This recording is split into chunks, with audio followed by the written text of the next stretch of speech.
پریشانیاں اللہ تعالیٰ کی طرف سے کم آتی ہیں، آزمائش ابتلا کم ہوتی ہے،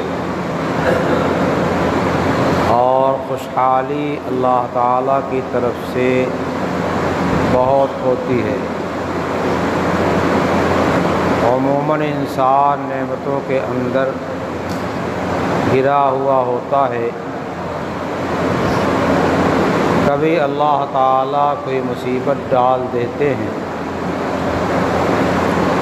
اس میں بھی مقصد یہ ہوتا ہے کہ غفلت میں جو انسان پڑ گیا ہے، اللہ کو بھول گیا، اللہ سے دوری ہو گئی ہے، انسان توبہ استغفار کے ذریعے سے اپنی حاجت کو اللہ تعالیٰ سے مانگنے کے ذریعے سے رو کر کے گڑا کر کے اللہ تعالیٰ سے معافی مانگ لے اور اپنا حال درست کر لے۔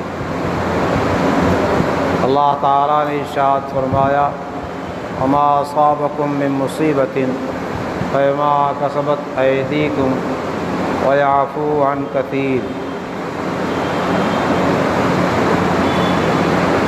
تمہارے اوپر جو مصیبت آتی ہے وہ تمہارے ہاتھوں کے کرتوت کی وجہ سے، تمہارے اپنے اعمال کی وجہ سے آتی ہے،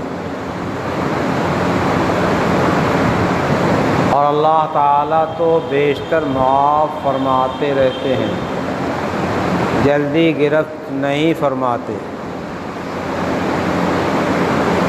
حدیث پاک میں آتا ہے، ان اللہ لیملی الظالم فاذا اخذہ لم یفلتہ۔ اللہ تعالیٰ ظالم کو مہلت دیتا ہے، لیکن جب گرفت فرماتا ہے تو پھر چیں چیں کرتا رہے، اللہ اس کو چھوڑتا نہیں۔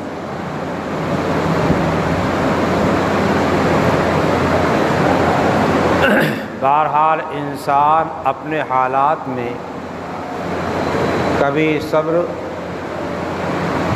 اس سے مطلوب ہوتا ہے اور کبھی شکر اس سے مطلوب ہوتا ہے۔ اچھی حالت ہے تو شکر مطلوب ہے، اور کوئی پریشانی کی حالت آتی ہے تو صبر مطلوب ہے۔ امام رحمۃ اللہ علیہ فرمایا کرتے تھے کہ انسان صبر اور شکر کی دو پہیہ گاڑی پہ سوار ہے اور دونوں کے ساتھ چلا جاتا ہے، کسی معاملے میں کبھی صبر کرتا ہے اور کسی معاملے میں کبھی شکر کرتا ہے۔ صبر اور شکر کرتا ہوا انسان اللہ تعالیٰ کی طرف بڑھتا رہتا ہے اور چلتا رہتا ہے۔ اپنے حالات میں ہم غور کریں، کبھی کسی کو بخار آ گیا، اب پریشانی آ گئی، تھوڑی دوا کھا لیا، پورے جسم کو راحت مل گئی۔ کبھی پیر میں کہیں کوئی چوٹ لگ گئی، زخم آ گیا۔ اس طرح سے کبھی کوئی مصیبت آتی ہے، ورنہ عموماً انسان خوشحالیوں میں زندگی گزارتا ہے۔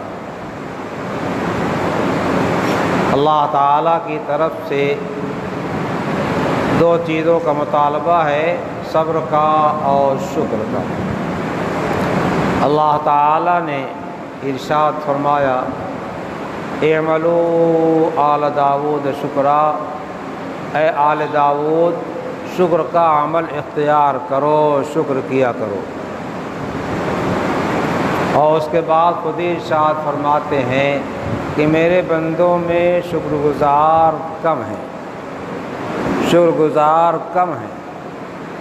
نعمتیں ملتی رہتی ہیں، مست رہتے ہیں، نعمتوں میں گھوم رہے پھر رہے، مست رہتے ہیں۔ جب کوئی مصیبت آتی ہے تو اس وقت میں سمجھ میں آتا ہے کہ تو مصیبت آ گئی، اور اس وقت بھی انداز کچھ اچھا ہر ایک کا نہیں ہوتا۔ گویا اللہ تعالیٰ نے مصیبت ڈال کر کے جو ظلم کیا، اس طرح کے جملے زبان سے لوگوں کے نکل آتے ہیں۔ یعنی گویا یہ خوشحالی ہا کہیں کا مستحق ہے، حالانکہ ہم اپنے گناہوں کی وجہ سے اس کے مستحق ہیں کہ ہم پہ بار بار مصیبت آوے، بار بار ہماری گرفت ہو، لیکن اللہ تعالیٰ بیشتر معاف فرماتے رہتے ہیں، درگزر فرماتے رہتے ہیں۔ شکر سے انسان اللہ تعالیٰ کے قرب کی طرف بڑھتا ہے۔ انسان شکر کرتا ہے تو یہ اس کی سعادت کی علامت ہے، وہ سعید ہے۔ فارسی کے شاعر نے کہا ہے، شکر صبح شار سعادت برد، ہر کی کند شکر زیادت برد۔ شکر جو ہے وہ سعادت کے شہر کی طرف لے جاتا ہے، یعنی شکر کرنے سے آدمی سعادت والی بستی میں بس جاتا ہے، شہر میں بس جاتا ہے۔ ہر کی کند شکر زیادت برد، جو شکر کرتا ہے وہ اضافہ مضافہ انعامات کو پاتا رہتا ہے۔ قرآن کریم میں بھی اللہ تعالیٰ نے ارشاد فرمایا، لئن شکرتم لازیدنکم، اگر تم شکریہ ادا کرو گے تو میں تمہیں اور نعمتیں بڑھا بڑھا کے دوں گا اور عطا کروں گا۔ وَلَئِن کَفَرْتُمْ، لیکن اگر ناشکری کرو گے تو اللہ تعالیٰ نے وعید سنا دی، ان عذابی لشدید، ان عذابی لشدید، بہت قوت والا جملہ ہے، بڑا سخت جملہ ہے، بڑا زوردار جملہ ہے، یقیناً اس میں کوئی شبہ نہیں، یہ بے کھٹک بات ہے کہ میرا عذاب بہت سخت ہے، یقیناً سخت ہے۔ معلوم کیا ہوا؟